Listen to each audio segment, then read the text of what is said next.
You know, when you hear that 1 in 10 people are gay or some other sex-related statistic that seems extraordinary and you're incredulous, well, actually there's a reason to be. Because maybe most of this information comes from something called the Kinsey Report, an iconic study of sexual behaviour. But Dr. Judith Reisman, an expert in the field, says this is severely misplaced. She joins me now from Washington, D.C. Welcome to you, Doctor. Thank you. It's a delight to be back here with you again, Michael. Thank you. Now, tell us about the Kinsey Report, because there was a movie about Kinsey with Liam Neeson, and Liam Neeson only plays really great guys, so it had to all be true, surely. Yes, of course. He's the hero of heroes. I know Schindler's List and all that. Yeah, it's very tragic that he played this man.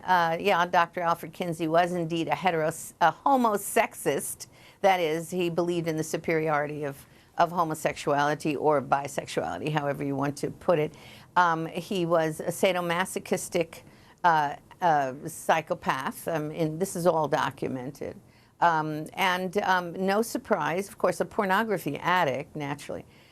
So no surprise, indeed, that he concocted a body of research he called research, which claimed that 10 to 37% of the population was homosexual, that sexual acts with children are perfectly harmless, that all infants can have orgasms and that sort of thing, and created what we now call the sexual revolution or sexual anarchy. Remember, this was 1948, so it was just barely out of World War II, so there simply wasn't the kind of opposition to these lies that would have been expected at all. And they became the dogma for all human sexuality education, and we now see it in all our laws across every aspect of the Western world, or Judeo-Christian or English-speaking world.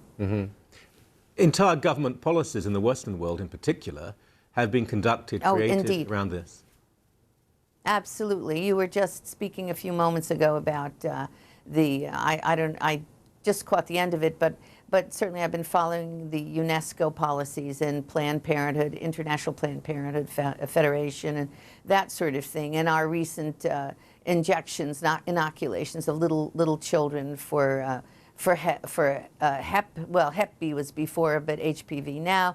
All of this comes back to the notion that we are all sexual from birth, and Kinsey created that notion, and now we have the pedophile information exchange moving into what's called the minor attracted children, minor attracted persons efforts to destigmatize all pedophilia. But I want to make this point quite clear, though.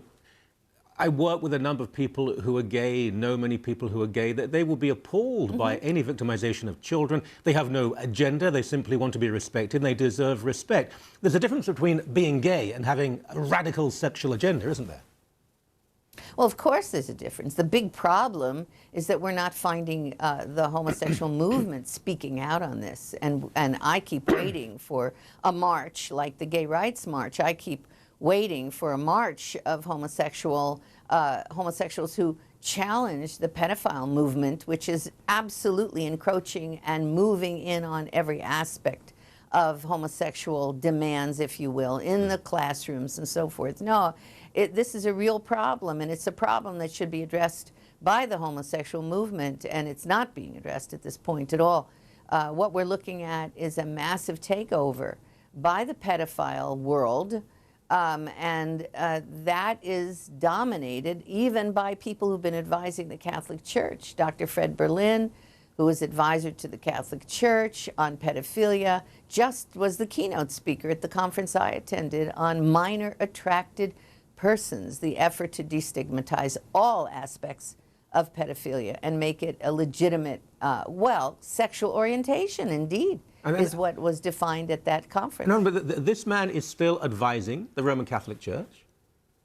As far as I know, he is. I have read nothing that suggests that he's been removed, and certainly nothing suggesting that he was removed because of his promotion of these policies from the very beginning in his clinic at Johns Hopkins, which was founded by Dr. John Money, who advocates for an end of age of consent, advocated for an end of age of consent from the university at Johns Hopkins, and advocated for even kind of what you'd call the rough sex defense.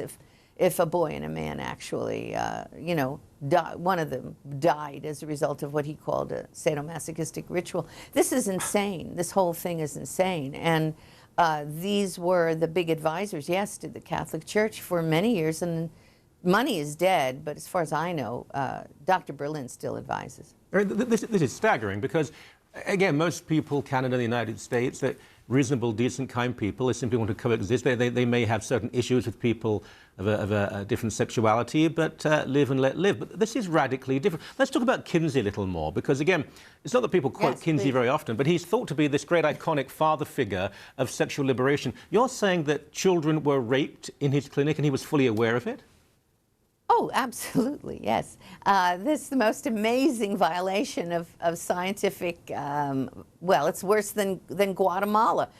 We have a 2-month-old baby identified in Kinsey's own book. I've written several books about this. It's not as though the scientific community is uninformed.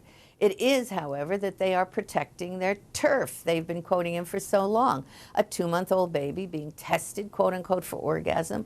A 4-year-old boy having allegedly 26 orgasms in 24 hours. I mean, that's an around-the-clock experiment. Stopwatches used to record these things. Working with a Nazi pedophile in Germany. I mean, this is outrageous.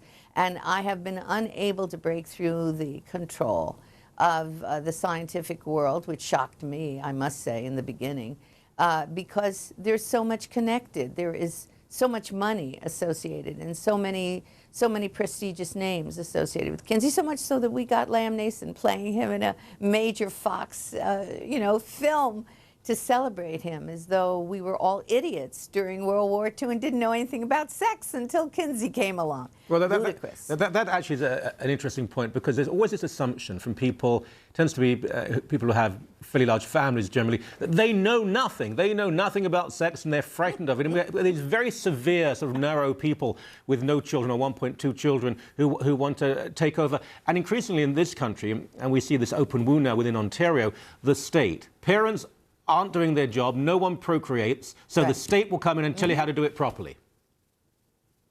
Yes, and who is the state comprised of? I always wondered about that. It seemed to me that the state was comprised really of women and men, weren't they?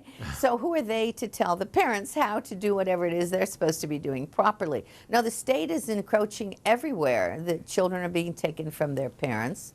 The ludicrousness of the claim that we don't know anything about sex, you know, I mean, good heavens, anybody, you know, stops for just half a second, reads, Shakespeare didn't know anything about sex? Somebody should read his definition of lust in his Sonnet 29. It's outstanding. No, we've all fallen into a state of incredible ignorance, and our children are paying that price. Look, Kinsey claimed that he interviewed 4,441 women, and he did not even find one incident of a real rape. Now, come on, this man was a total psychopath. And the people he created around him were psychopaths. And in fact, there was no field of human sexuality pre-Kinsey. There simply wasn't, although we knew how to have babies. And subsequently, the entire field of human sexuality stands on this man's fraud. And the people that have built their lives, their reputations, their scholarly credentials on that fraud. We have to. There's no question. I have to stop you there because we're running out of time. We're going to lose the satellite, frankly. Oh. But I'd love to get you back on the show. You'll come back? Absolutely. And you're going to hear from Lila Rose soon, who has done outstanding work in this area. Thank you for your time. Thank you.